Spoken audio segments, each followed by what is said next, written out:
Sophia had always been a daring girl since childhood. People would always call her a tomboy. She only hung out with boys, climbed trees and fences, and played war games with them. After finishing school, despite her mother's pleas and her father's prohibition, Sophia packed her things and went to the city to study geology. Her mother lamented, "What kind of choice is this? You've picked a man's profession. You'll be climbing mountains with a pickaxe and chipping away at rocks in foreign lands." But Sophia stood her ground, and that was the last they saw of her in their hometown. There's a saying, give a girl a man's name and her character will match it. She got accepted right away, without any problems. She enjoyed her studies and excelled at them. However, in her third year, during a lively gathering of young people, she fell in love with a guy playing the guitar. He was older than everyone else, having enrolled after serving in the military, and was now finishing his studies at the Forestry Institute. His name was Salvador. He sang, recited poetry, and all the girls were mesmerized by him, but he chose Sophia. Their romance blossomed quickly and intensely. Sophia lost her head, neglected her studies, and when Salvador asked her to join him somewhere far away, where he had to work for 3 years as part of his assignment, she didn't hesitate to leave everything and follow him. She didn't even tell her parents about her decision, not wanting to hear their lectures. She decided she would tell them about her plans once she had settled in her new place. Sophia knew that life in a remote forest village would be tough, but she was confident that with her beloved, even a shack would be paradise.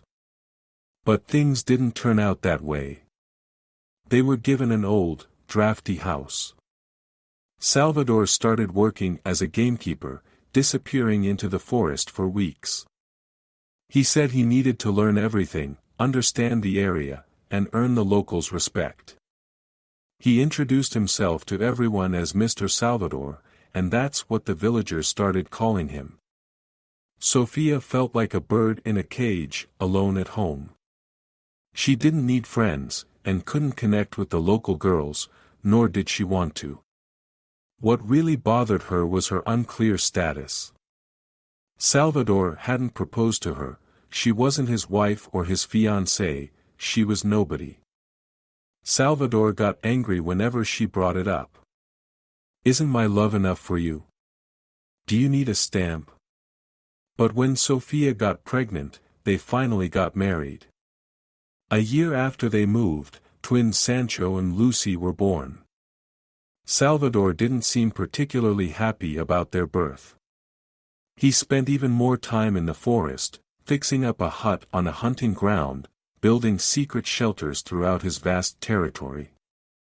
He became bitter and withdrawn, sharing nothing with Sophia, though she could see he had problems. He occasionally hinted that he hated entertaining powerful people on hunts and serving them, and this was becoming a routine. "Hang in there, Sophia, we'll finish our 3 years and leave this place forever," he reassured her. "Just a few more months." But that wasn't meant to be. On another hunt with local men, Mr. Salvador accidentally killed someone, or maybe it wasn't an accident. Salvador claimed he was framed, punished for his rebellious nature, but no one believed him. In the end, the gamekeeper was sentenced to 4 years, leaving Sophia alone with the children. She refused to go back to her parents, despite their invitations and offers of help. She got a job on a farm and started raising her children, waiting for her husband. Time flew by, and the children grew like mushrooms after rain. One day, Sancho found a baby crow in the forest. How it got there, no one knew. He held the crow for a long time, looking at the trees. The baby crow screamed in fear, but there wasn't a single crow in sight. "Mom, what are we going to do with it?" the boy shouted. "We can't leave it for wild animals to eat. We'll take it home." Sophia tried to instill a love of nature and animals in her children. Go on, keep squawking. Maybe your parents will show up, and then we'll let you go, Sancho instructed the baby crow. Caw, the bird responded, trying to peck at its rescuer.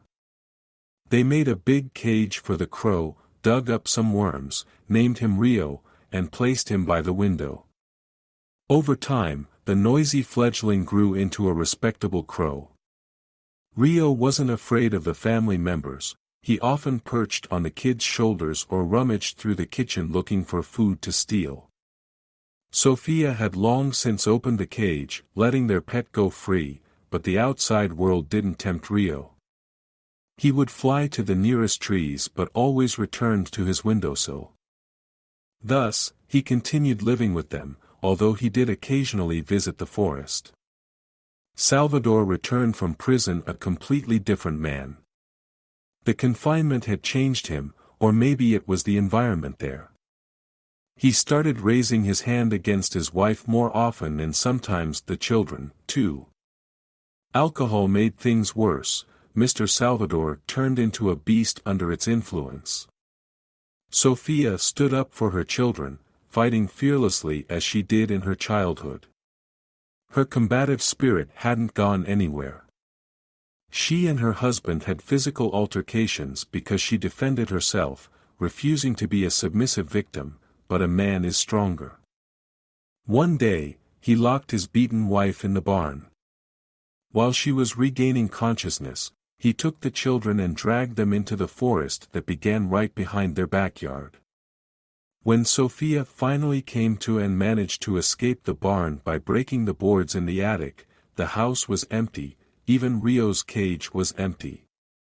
The crow had disappeared too. She knew something was wrong, but where could she look for Salvador and the children? The forest was vast, and he knew his section inside out, with plenty of hidden spots that no one could find. Sophia would get lost almost immediately, rendering any search pointless. Sophia didn't know what to do. She didn't dare seek help from the authorities because they might imprison him again. She still believed things could be fixed and hoped Salvador would change. She understood he was punishing her through the children, intentionally causing unbearable pain. She reasoned that nothing bad could happen to the children with their father around, he would protect them if necessary. So, she waited. But they didn't come back. The next day, closer to evening, Rio appeared in the yard. He had something in his beak, Lucy's hair ribbon. Her mother's heart skipped a beat, but she reassured herself. Maybe it had just fallen off her daughter's head and Rio found it. She still hoped her husband would return home with the kids. The next day, Rio brought a button from Sancho's jacket. That's when Sophia panicked. She decided the children were sending signals and followed the crow. After 3 hours of running through the forest, across ravines and through fallen trees, she found them in an almost hidden underground shelter. The door was barred from the outside with a thick log. Through a broken window, Sancho was giving things to Rio, telling him to take them to their mother, hoping she would figure it out and find them. "Where's your father?" Sophia asked the children when she finally freed them and hugged them.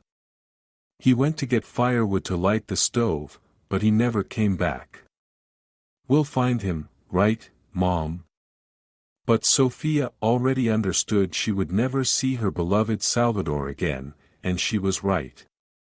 They found his body in the river a few days later.